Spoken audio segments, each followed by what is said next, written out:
and welcome to another exciting edition of Hidden in the Universal Vault. I'm Ron, your host, and this review, I just got finished with this movie a couple hours ago. So we're diving into a musical. Yes, I don't cover a lot of musicals, unless you count the movie Sing or the direct-to-video Land for Time movies. But in terms of live action, this is my first live action musical. And this is a musical featuring some of my favorite artists. This is a musical based on the Beatles album from the 60s that was eventually turned into a stage show. And the movie stars Peter Frampton, the Bee Gees, alongside, I'm trying to think who else. This also has Frankie Howerd, Paul Nichols, Donald Pleasence, before Dr. Sam Loomis in Halloween. And it also has Sandy Fernandez, Diane Steinberg, along with Steve Martin. 1978's Sgt. Pepper's Lonely Hearts Club Band. Now, this is actually a stylish 70s musical. As I said, it was released in 1978. And it's the musical that it's a musical that centers around the Beatles album from 1967 called Sgt. Pepper's Lonely Hearts Club Band. Now, the movie not only follows the album, their songs, but it also follows the Abbey Road album with one song from Let It Be and one song from Revolver. But we'll get into that a bit. So anyways, now that I talked about all that, so what do I think of Sgt. Pepper's Lonely Hearts Club Band? Well, aside from the songs being good, this movie is just boring. Let's actually talk about this movie, because there's a lot I want to talk about this movie. So the movie centers around three characters along with a fourth member. They form the Sgt. Pepper's Lonely Hearts Club They form the Sgt. Pepper's Lonely Hearts Club Band, and it centers around them. So it begins with the story of Sgt. Pepper, who was a war guy. He was a war hero. So it introduces them. So basically the whole movie goes from song to song to song. So I'll run down some of the songs in it. And the songs in it are obviously Sgt. Pepper's Lonely Hearts Club Band. I'm trying to think. Little Help from My Friends is the second song. I'm not going to say all the songs, but if you listen to that album, you'll know a lot of the songs in that. Lucy in Sky of Diamonds. I want to talk about that scene, but we'll get to that. So each song most of the movies follows those songs, but it does have some songs from Abbey Road, like Carry That Weight, which is near the end of the movie. So we get like Carry That Weight, Come Together, Get Back. So in addition to those, I forgot to mention, it also has Aerosmith and Billy Preston, but Billy Preston comes at the near the end of the movie, but I'm not going to tell you how he appears. So yeah, so it also focused on Peter Frampton, who falls in love with a woman named Strawberry Fields.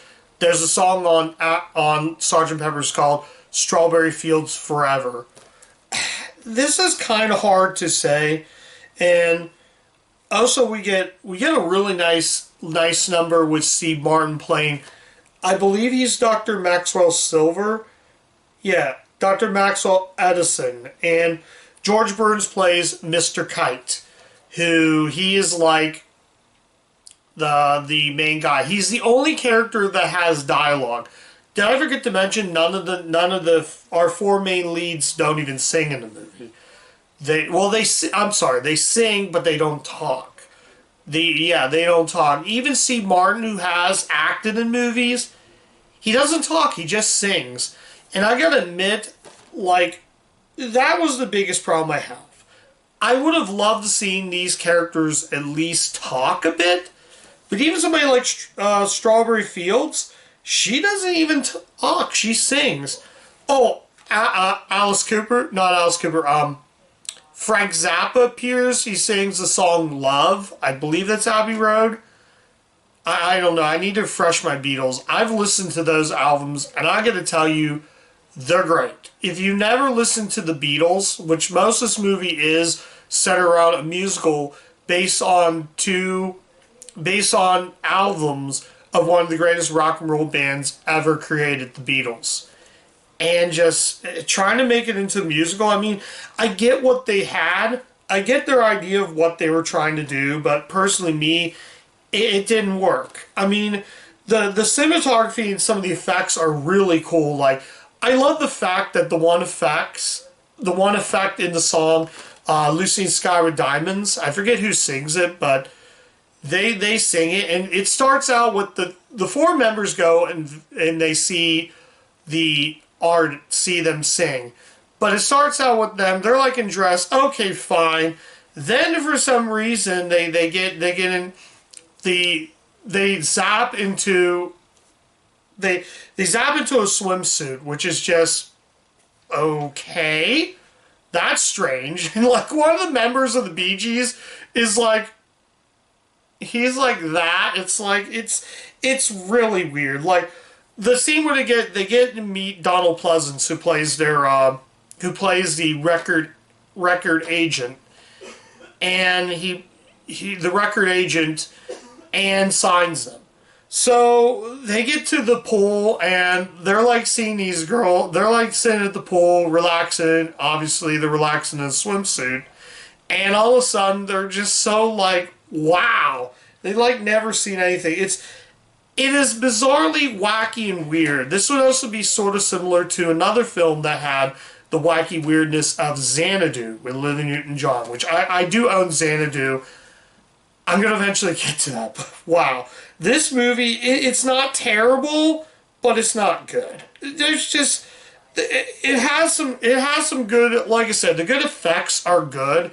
And also we get a song from Revolver, Gotta Get You Back Into My Life.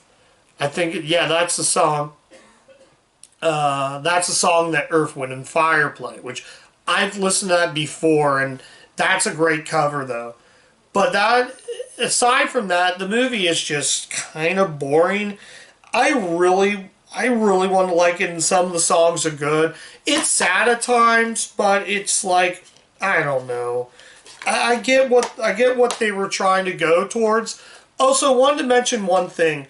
This was directed by Michael Schollertz. I think that's his last name. He directed 2 movies for the studio, Car Wash and another film. So this guy directed 2 movies with Richard Pryor in the 70s. Like I said, Car Wash and Any Which Way You Can, I believe. And I don't have any of those, but if I do pick them up, I'm definitely going to check it out, because I think what this director is doing, I think he's really, really a really good director. Like I said, I'm not faulting. It was produced by Robert Stagwood, who's the Bee Gees producer. So he actually produced the movie as well. I'm trying to think who else was involved with this. Apparently it was actually produced by D. Anthony. So, yeah, the songs are all written by John Lennon and Paul McCartney wrote these songs. I have a little bit of sore throat, guys, so I do apologize. But I get what they were trying to do. For 1978, the effects still look pretty good, but I just couldn't convince with characters just some were good, other times were flat.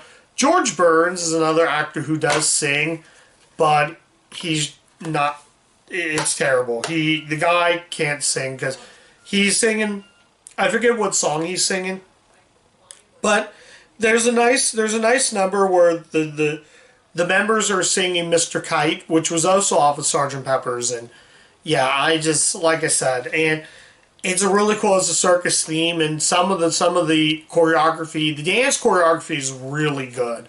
Like I said, there's just something about this movie that didn't really click with me, but I'm sure some people really are into this movie. But I personally would say, if you like the Beatles, I would say go Go listen to their 2 albums, but I can't recommend this movie. There's something that didn't click with me. Like I said again, it's not terrible, it's just boring. I was bored for the whole thing, wondering when it's come to the end. I bet this is probably this was actually a Broadway play at first, so I'm sure the stage show will probably be a lot more fun. But the Bee Gees and Peter Frampton, to be honest, just doesn't work in a film. I like the Bee Gees. I like Peter Frampton. Peter Frampton can take or leave. He just wah, wah, wah, wah, wah, wah, wah, wah, wah, wah, wah. I want you to show me the way. That was Peter Frampton's big hit. So apparently the director must have been a big fan. I love the Bee Gees. The Bee Gees are incredible. I listened to How I Met with This Broken Heart last night, and I was like, wow, that song is so sad but so good. Having them in the feature film just doesn't work. I'm probably not sure if this movie made enough money back, but for 1978, I'm sure a lot of people liked it back then, but watching it now in 2024, it didn't click with me. So, like I said, I can't really recommend this movie, but that's just personally me. So, I'm trying to think of, again, some positives, but I can't really... Let's talk about some positives. Seeing Aerosmith in the movie, and Aerosmith is one of my all-time favorite bands. They're in my top 10 favorite bands. Seeing them sing Come Together is amazing. They still sound like that I remember them back listening to. They were a big part of my childhood. But they're only in it for a little bit, and I don't know. It didn't work.